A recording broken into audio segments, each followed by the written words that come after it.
Julio Ricardo is a Puerto Rican journalist based in Boston, Massachusetts. Thank you for joining us here on BBC News. I know communications back home are incredibly difficult, but what are you hearing?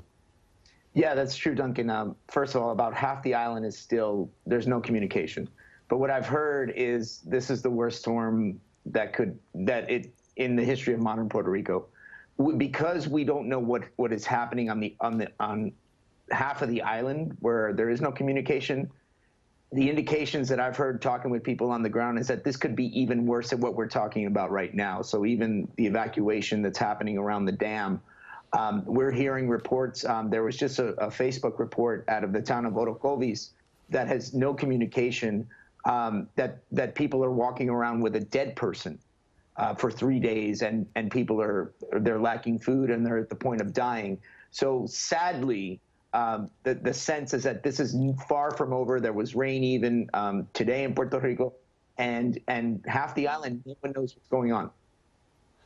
Julio, we've had a number of these storms and hurricanes over the last few weeks with big emergency responses. What do you make of the response to this one, to your homeland? That's a great question, Duncan. We're still processing. It's hard to be a journalist and also to be a human when you come from your homeland. I've heard some stories telling me people that are, I've talked to people that have literally broken down on the phone and are just mentally exhausted and just exasperated. Early indications is that the Puerto Rican community in the mainland of the United States, of which there are more people, actually more Puerto Ricans live in the United States, in the mainland United States, than they do in Puerto Rico, that people are rallying.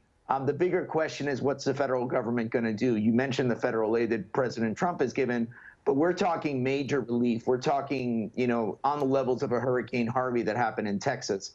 There's going to be billions and billions of dollars that need to get put back into Puerto Rico because, as you all know, or people that are following the Puerto Rican debt crisis, there's no money. There is no money on the island. So to imagine that the island alone can recover that is just a pipe dream.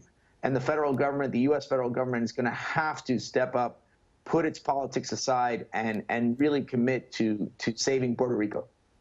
Yes, it's interesting because I have seen now a number of people raising the Puerto Rican economic situation before the hurricane, almost a sense that in some ways the country wasn't prepared because of a lack of investment. Is that a view that you agree with? Yes. I mean, one of the things that people don't understand, there was only $15 million put aside for Hurricane Irma, and that's pretty much all gone in terms of hurricane preparedness because the government has no money. And even where the fiscal control board, there's a fiscal control board that literally controls Puerto Rico's economy right now through the United States, and they designated $1 billion to the relief aid for Maria, but that is just $1 billion that comes from, one column in the ledger to another. So there is no money in Puerto Rico.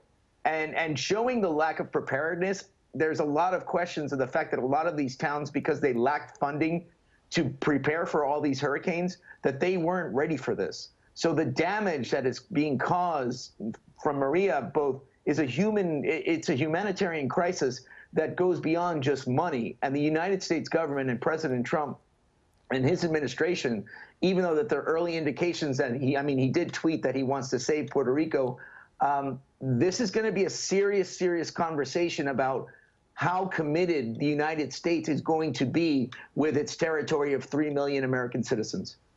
Okay, Julio, we do appreciate you taking the time to speak to us. Thank you very much. It was my pleasure. Thank you. Do stay with us here on BBC.